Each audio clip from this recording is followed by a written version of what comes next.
शासक देखेंगे हरिहर द्वितीय। कौन? हरिहर द्वितीय। संगम राजवंश में अगला शासक हरिहर द्वितीय। कौन? हरिहर सेकंड। हरिहर सेकंड था। समय लिखेंगे इसका 1377 से लेकर 1406 ईस्वी तक। क्या? 1377 ईस्वी से लेकर 1406 ईस्वी तक। देखेंगे यह 2 उपाधि धारण किया। पहले तो ये लिखेंगे इसमें स्टार बना करके। इसने कई क्षेत्रों को जीतकर अपने साम्राज्य में मिलाया। किसमें? विजयनगर में। अपने साम्राज्य में मिलाया। अपने साम्राज्य में मिलाया। अपने साम्राज्य में क्या किया? मिलाया। ठीक। कौन कौन से क्षेत्रों को जीता? देखेंगे कांची, तमिलनाडु वाले क्षेत्र से। इसके बाद मैसूर, हाँ मैसूर कर्नाटक वाला क्षेत्र। मदुरै तो पहले हो गया। कांची, मैसूर, कनारा। इसके बाद लिखेंगे त्रिचिनापल्ली। ठीक। इन सभी क्षेत्रों को क्या किया? इसने विजित करके अपने क्षेत्र साम्राज्य में मिलाया। कौन? हरिहर सेकंड ने। और यह 2 उपाधि धारण किया। इसके बाद उपाधि धारण किया।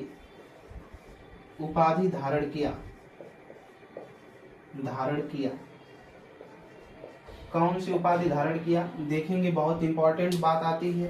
राजाधिराज।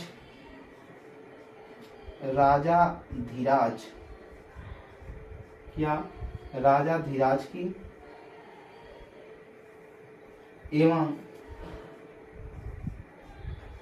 राज परमेश्वर की।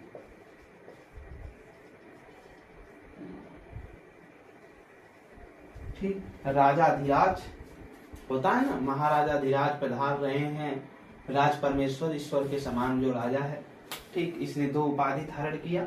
आगे की तरफ हम इसमें देखेंगे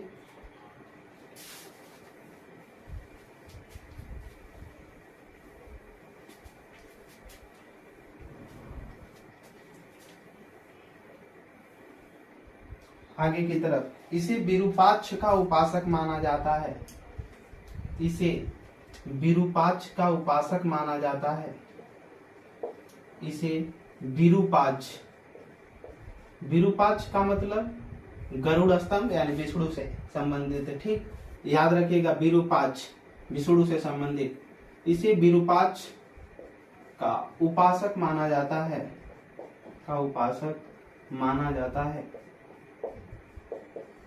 इसे विरूपाक्ष का उपासक माना जाता है। लेकिन इसने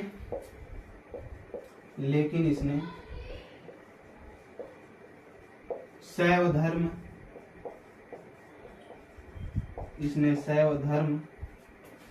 वैष्णव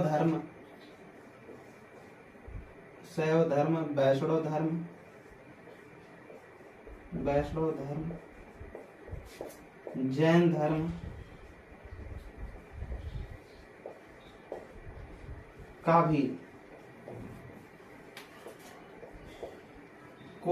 संरक्षण दिया। संरक्षण दिया का मतलब है उनकी रक्षा सुरक्षा किया। ये विरूपाक्ष का उपासक माना जाता है। लेकिन इसने शैव धर्म, वैष्णव धर्म और जैन धर्म को भी क्या किया? संरक्षण दिया। आगे लिखेंगे इसके प्रधानमंत्री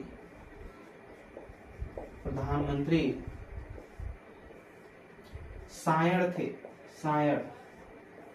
सायण कोष्टक में लिख लेंगे ऋग्वेद के सुप्रसिद्ध टीकाकार। ऋग्वेद के सुप्रसिद्ध टीकाकार। ठीक। ऋग्वेद के सुप्रसिद्ध टीकाकार थे। कौन? सायण। इसके प्रधानमंत्री थे। ठीक। जो सायण थे। टीकाकार, टीका का मतलब होता है कोई भी बृहद चीज है उसकी पूरी बातों को एक छोटी सी बात के संक्षेप के रूप में लिख देना ही टीका होता है। ठीक, तो जो सायण थे इसके प्रधानमंत्री थे, जो ऋग्वेद के क्या थे, सुप्रसिद्ध टीकाकार थे। आगे की तरफ नोट कर लेंगे 1406 में इसकी मृत्यु हो गई। क्या 1406 में इसकी मृत्यु हो गई। अगला शासक को देखेंगे, आप नोट करेंगे 1406 में हरिहर सेकंड की क्या हो गई, मृत्यु हो गई। 1406 में हरिहर सेकंड की क्या हो गई, मृत्यु हो गई। आगे देखेंगे हरिहर देवराय प्रथम, हरिहर सेकंड के बाद देवराय प्रथम, देवराय प्रथम, देव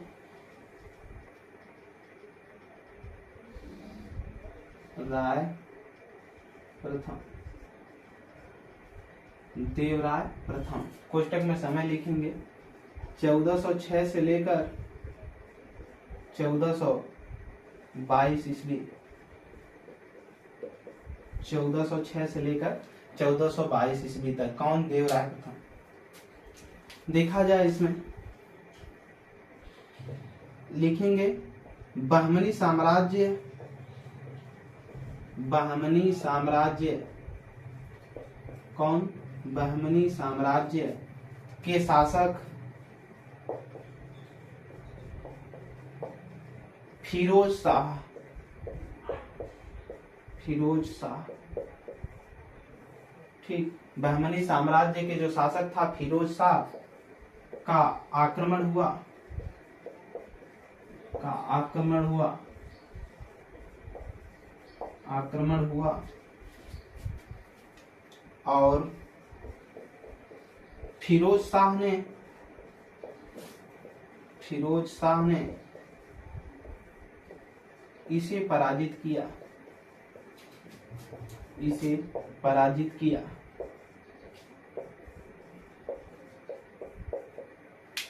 ठीक, फिरोज शाह जो बहमनी साम्राज्य का था, कहाँ का, बहमनी साम्राज्य का शासक था, उसने देवराय प्रथम पर यानी संगम वंश पर आक्रमण किया और आक्रमण जब किया तो इसको पराजित कर दिया। किसको, देवराय प्रथम को। और जब देवराय प्रथम को पराजित कर दिया तो देवराय प्रथम अपने पुत्री का विवाह किसके साथ किया, फिरोज शाह के साथ किया।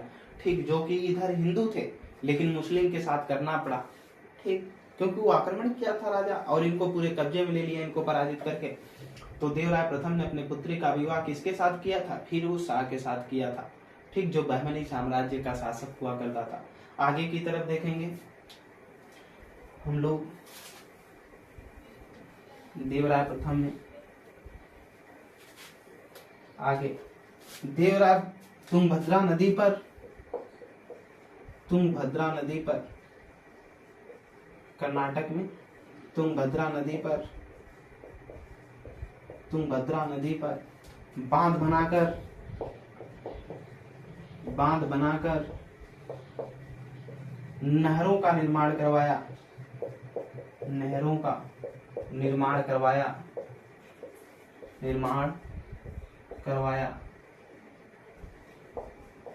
ताकि निर्माण करवाया जिससे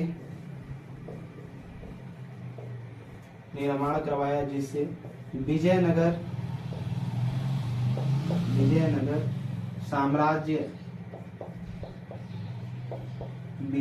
साम्राज्य में कृषि का विकास हुआ,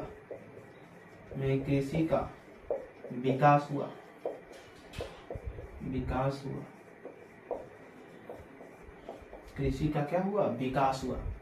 तुंगभद्रा नदी पर इसने बांध बनाया जिसे नहरों का निर्माण, वहां से नहरें निकलवाया बांध बना करके, जिसे विजयनगर साम्राज्य में क्या हुआ, कृषि का विकास हुआ। आगे लिखेंगे इसके दरबारी कवि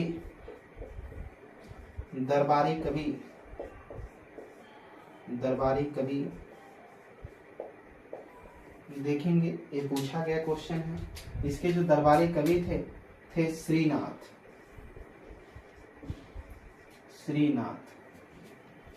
लिखेंगे। इसने एक बुक लिखी, बुक्स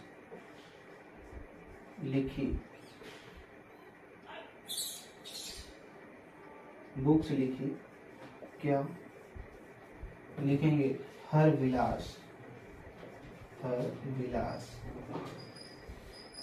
हरविलास। तेलुगु साहित्य, तेलुगु साहित्य भी कहा जाता है। ठीक। हरविलास के इसने एक बुक लिखा, कौन? श्रीनाथ। श्रीनाथ ने ही देवराय प्रथम को सार्वभौम कवि कहा था। सार्वभौम कवि का मतलब है कि कवियों का राजा। ठीक। देवराय प्रथम को ही श्रीनाथ, जो इसके दरबारी कवि थे, इसने देवराय प्रथम भी मतलब प्रेमी था, विद्या प्रेमी, पढ़ने में भी मतलब सॉरी, देवराय प्रथम जो था विद्या प्रेमी था, कला प्रेमी था। ठीक। और एक कवि भी था, इसीलिए श्रीनाथ ने देवराय प्रथम को सार्वभौम कवि कहा था। सार्वभौम का मतलब है राजा, कवियों का राजा। ठीक। इसको याद रखेंगे। आगे की तरफ 1422 में इसकी मृत्यु के बाद देखेंगे बहुत से शासक हुए जो अयोग्य हुए, जो उतने इम्पोर्टेंट नहीं है।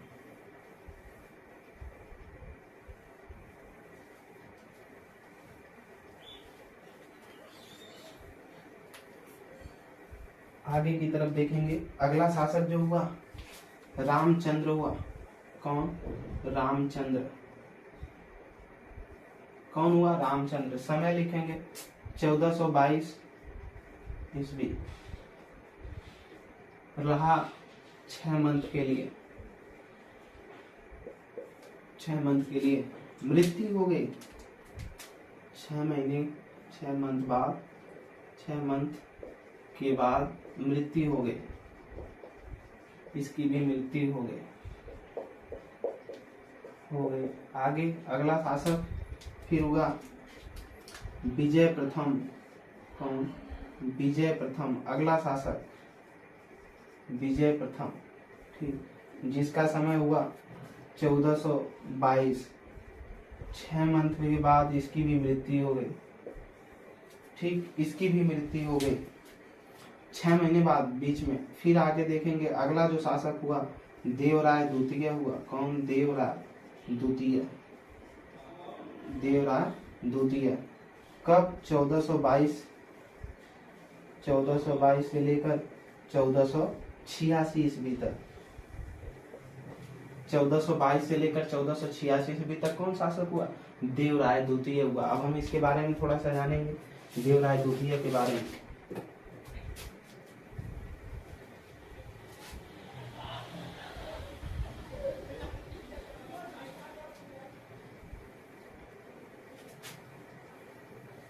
देखेंगे देवराय द्वितीय। कौन? देवराय द्वितीय। देवराय द्वितीय 1422 से लेकर 1486 ईस्वी तक। ठीक। देवराय द्वितीय। देखेंगे इसने उपाधि धारण किया। उपाधि धारण की। कौन कौन सी उपाधि धारण किया? गजबेटकर। गजबेटकर। गजबेटकर। गजबेटकर का मतलब होता है हाथियों का शिकारी। क्या? हाथियों का शिकारी। हाथियों। गजबेटकर। गज का मतलब हाथी, बेटकर का मतलब शिकारी। हाथियों का शिकारी। हाथियों का शिकारी। ठीक। गजबेटकर की उपाधि धारण किया। इसके बाद इम्मादी देवराय। देवराय। ठीक। इम्मादी देवराय। फिर दूसरी उपाधि धारण किया प्रौढ़ देवराय। प्रौढ़ देवराय। ठीक। इसने इतनी उपाधियां धारण किया। कौन? देवराय द्वितीय। आगे की तरफ हम देखेंगे इसमें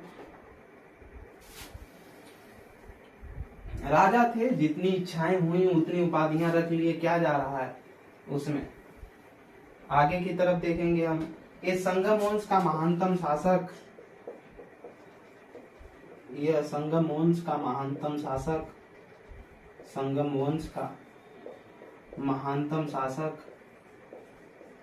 यह संगम वंश का महानतम शासक माना जाता है। माना जाता है। ठीक। इसने भी इसने भी श्रीलंका, दक्षिण में श्रीलंका तक अपने साम्राज्य का विस्तार किया, अपने साम्राज्य का विस्तार किया, साम्राज्य का विस्तार किया।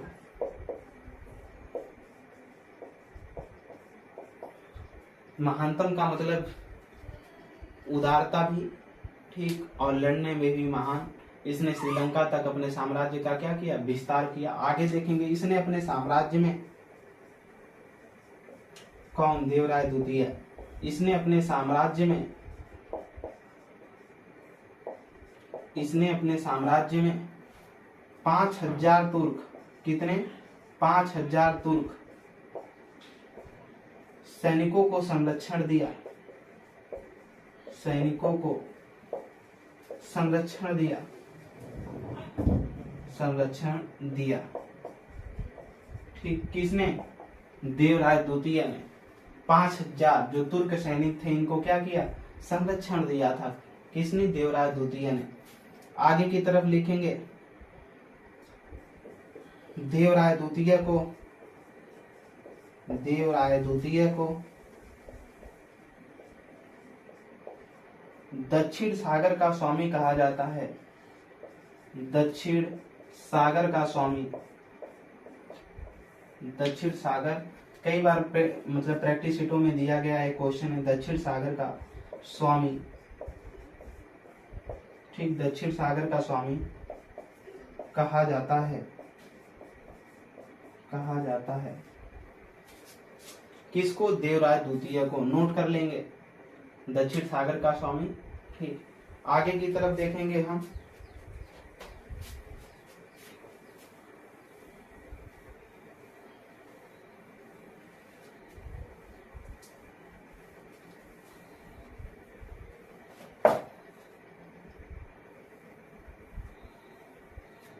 देखेंगे इसी के शासनकाल में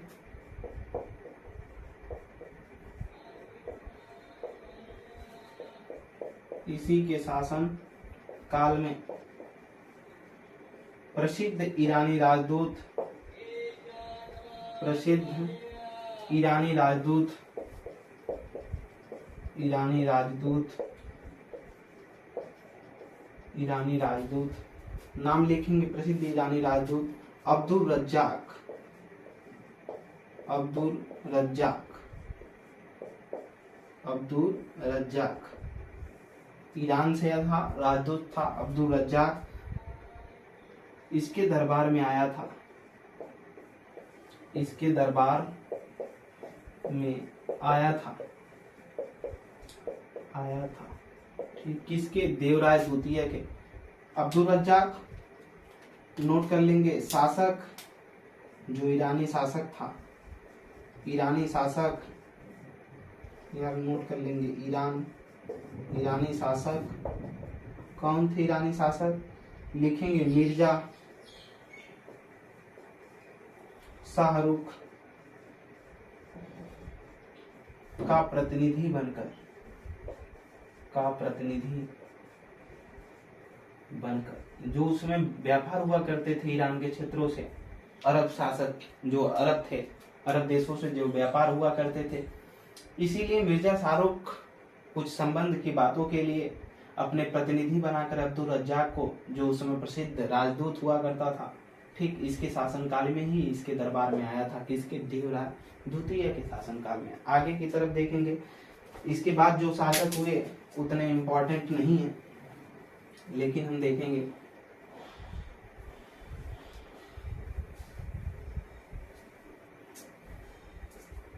इसके बाद का जो शासक हुआ वो हुआ मल्लिका अर्जुन। अगला शासक मल्लिका अर्जुन, क्या, मल्लिका अर्जुन, मल्लिका अर्जुन। ठीक, समय लिखेंगे 1446 से लेकर 1469 ईस्वी तक, 1446 से लेकर 1469 ईस्वी तक लिखेंगे। इसने उपाधि धारण किया, उपाधि धारण की, उपाधि धारण की। राजा थे, अपने से उपाधि धारण करते थे। उपाधि धारण की कौन कौन सी? गजबेटकर, ये भी गजबेटकर। गजबेटकर का मतलब हमने पहले ही बता दिया, हाथी का शिकारी। गज का मतलब हाथी, बेटकर का मतलब शिकार करने वाला। आगे प्रौढ़ देवराय, प्रौढ़ देवराय की ये भी उपाधि धारण किया, प्रौढ़ देवराय। ठीक, ये मत सोचिएगा कि इसके पिता का नाम था। ठीक, आगे की तरफ लिखेंगे, इसी के शासनकाल में, इसी के शासनकाल में, इसी के शासनकाल में,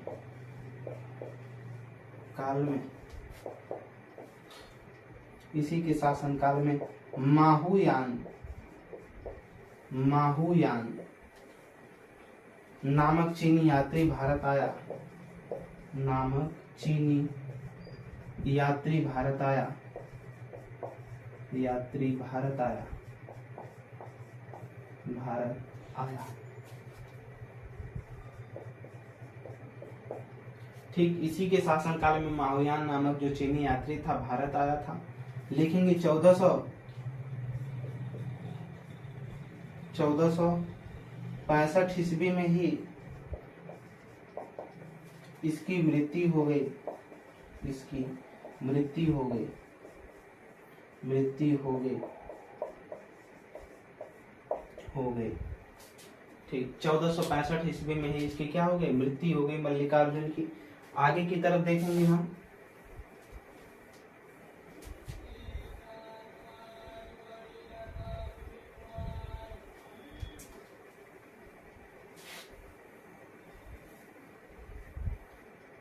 आगे की तरफ विरूपाक्ष द्वितीय हुआ। ठीक, कौन? विरूपाक्ष द्वितीय, विरूपाक्ष द्वितीय हुआ। ठीक, जो उतना इम्पोर्टेंट नहीं है, ये लगभग 1465 से लेकर के 1485 ईस्वी तक माना जाता है। ठीक, और संगम वंश का अंतिम शासक माना जाता है इसी को, किसको? विरूपाक्ष द्वितीय के। लेकिन कुछ इतिहासकार मानते कि नहीं, अंतिम जो शासक हुआ वो था प्रौढ़ देवराय। कौन? प्रौढ़ देवराय था, ये अंतिम शासक कुछ इतिहासकार मानते हैं, जिसका समय चला 1485 से लेकर 1486 ईस्वी तक, 1486 ईस्वी तक कुछ इतिहासकार इसको मानते हैं। ठीक, प्रौढ़ देवराय को संगम वंश का अंतिम शासक मानते हैं। लिखेंगे, यह चंद्रगिरी का राज्यपाल था, यह चंद्रगिरी, चंद्रगिरी आपके लिए एक काम रहेगा, खोजेंगे चंद्रगिरी कहाँ पड़ता है। चंद्रगिरी का राज्यपाल था, राज्यपाल था संगम वंश में। ठीक, इधर लिख लेंगे संगम वंश का अंतिम शासक, कुछ इतिहासकार मानते हैं, नहीं तो अधिकतर इसको मानते हैं। संगम वंश का अंतिम शासक, संगम वंश का अंतिम शासक, अंतिम शासक। ठीक, हम दोनों तरफ से तीर बना दे रहे हैं, समझते रहिएगा। ठीक, दोनों का मतलब विरूपाक्ष को कुछ मानते हैं, कुछ इतिहासकार इसको मानते हैं, प्रौढ़ देवराय। आगे लिखेंगे, उसने आगे चलकर यही प्रौढ़ देवराय आगे चलकर यही 85 से ही यही सालू नरसिंह वंश, सालू नरसिंह वंश की स्थापना की,